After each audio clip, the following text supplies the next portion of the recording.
Xenoblade Chronicles 2 promises more than enough to satisfy players who like to have lots to do. There's a big open world with quests and plenty to find, a story with its fair share of epic moments, and an active battle system that ended up being engaging after taking the time to get to know it. It might not be the most perfect open-world JRPG with systems that give random results, and the way things being unlocked being questionable at times, but I can't deny the almost 100 hours I've sunk into the experience as plenty of proof that as an open-world JRPG with endless things to develop and find, Xenoblade Chronicles 2's vast and beautiful world is a pleasure to explore.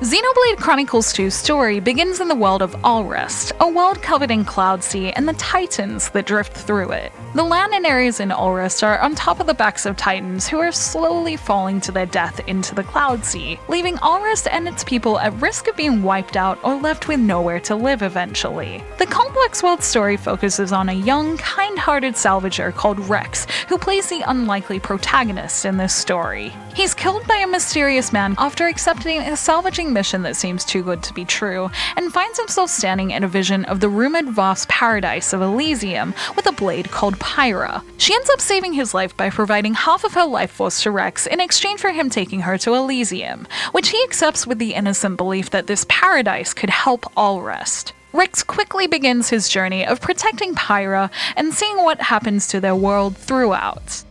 Beyond Rex and Pyra's relationship, I enjoyed the bigger story going on in Xenoblade Chronicles 2, centering around Allrest as a world and also the relationships between Blades and their drivers. Blades are the powerful special beings that command magic and strong powers and are awakened through special core crystals by drivers, the people born with the capability of commanding them. Rex's main party of Blades and drivers serve as the colorful group of main characters, alongside other groups met along the way with opposing views. I was pleased to see that a lot of the main groups were provided with a fair bit of backstory to help me feel engaged with most of the characters, albeit if some of this development wasn't left until quite late into Xenoblade Chronicles 2's story.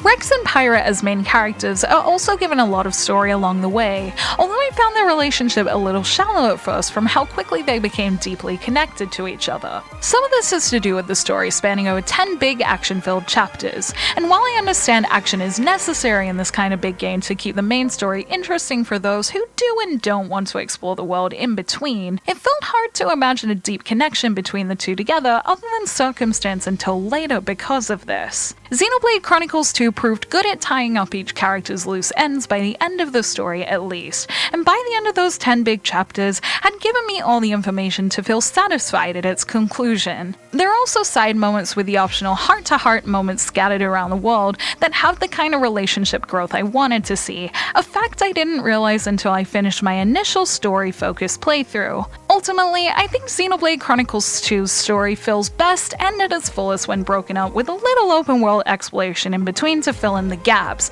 and factoring those in, I enjoyed watching the characters' relationships grow as pairs and as a group throughout its long journey.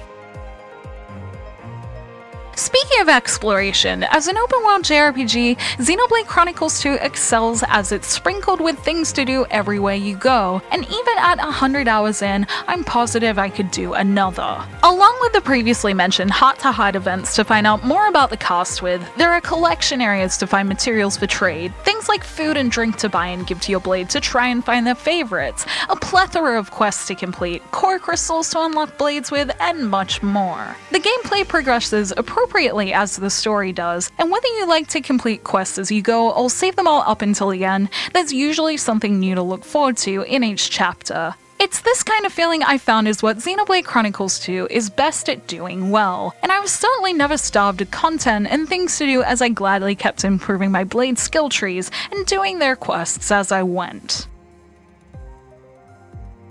Blades and drivers come together in Xenoblade Chronicles 2's engaging and unique active battle system that I was surprised with how much I ended up enjoying. In the first tutorial, I was worried this system would be slow, as I saw Rex attacking by himself, only needing me to select skills as needed. But as more story blades are obtained and developed, more options such as chain attacks and combos make the system much more fun and genuinely engaging for a system that features auto attack as a prominent mechanic. I particularly like the combo system that allows you to break the auto-attack chain to choose between compatible elements to slowly build up big elemental combo attacks before time runs out. Not only did they have their own very cool animations, they leave a lasting effect of blocking an enemy's potentially pesky ability to gain an edge in battle, and kept my attention well because I was always rushing to build up the skills before the timer ran out. The combat also features its own system of stunning enemies with different statuses of its own, such as topple and launch, incorporating extended timing in an interesting way,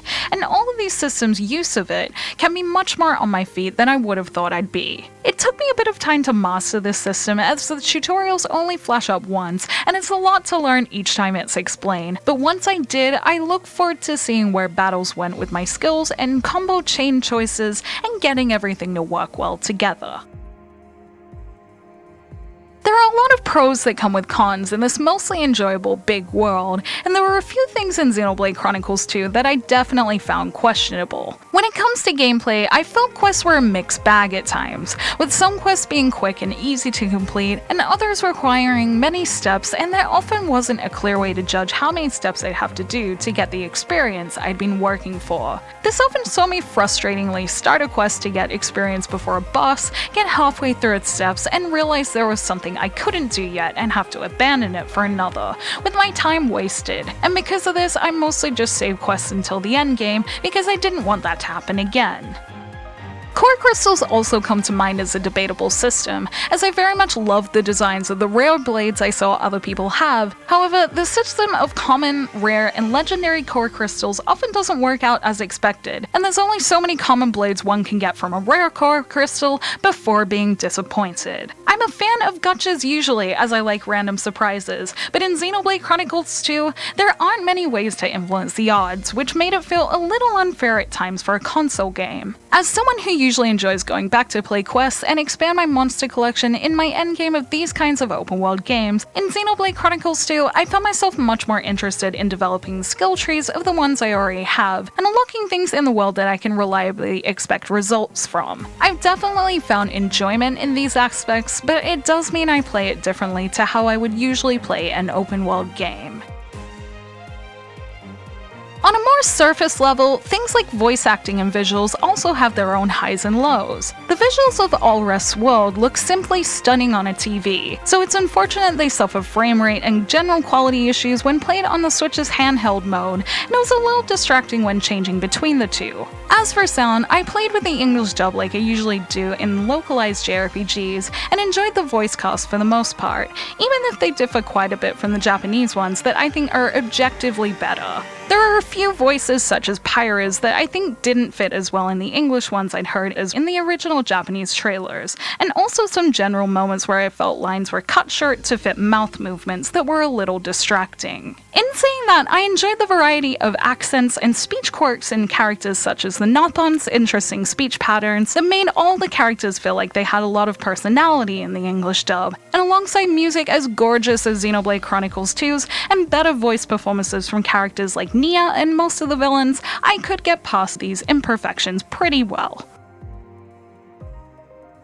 In spite of its imperfections, Xenoblade Chronicles 2 still manages to be very addictive, which I can say confidently as I'm almost 100 hours in and still don't want to put it down. A lot of this comes down to pacing, with it often slowly opening up with more things to do, whether it be chapter by chapter or doing certain quests that give access to new features and abilities, such as blade-specific ones. Whether it be through giving new things to do in battle, opening up a whole new quest chain complete with voice-acted dialogue, or the random events that happen as you explore depending on what blade is in one's party, there's always something to do in Xenoblade Chronicles 2, and it allows you to be pretty free in how you play. It's this kind of freedom that really helps me enjoy it so much, and I'm already interested in its future updates to see what it'll add to the never-ending pile of things to do in its big open world. Xenoblade Chronicles 2 might not be a perfect open-world JRPG, but it certainly shines bright as an engaging one. With things to do in every corner, its interesting world of titans to explore and blades to collect is one that will probably appeal to those looking to really sink their teeth into a big game that will keep on giving them more. While its systems may not fully explain themselves perfectly, or rely too much on random draws at times, it takes advantage of the fun collective nature in JRPGs well, and for those who want to take their time to get to know its system, there's a fun strategy to enjoy in its battles too. My journey in the world of Ulrist might be over in terms of story, but I think in terms of exploration, it's probably a good sign that I'm confident it's only just begun. Thank you for watching this video. Let me know in the comments below if you have played or will play Xenoblade Chronicles 2, and if you already have, what did you think of it? You can like and share this video if you enjoyed it, subscribe to my channel for more JRPG content like this, and ring that bell to get notifications on whenever I post so you don't miss a thing. Check out the blog at jrpgjungle.com. I do everything I do here, but in written form. And you can find me on social media on Twitter, Facebook, and Instagram, all at jrpgjungle. Links to those will be in the description below, along with links to where you can pick out Xenoblade Chronicles 2. Thank you very much, and until next time, thank you, bye!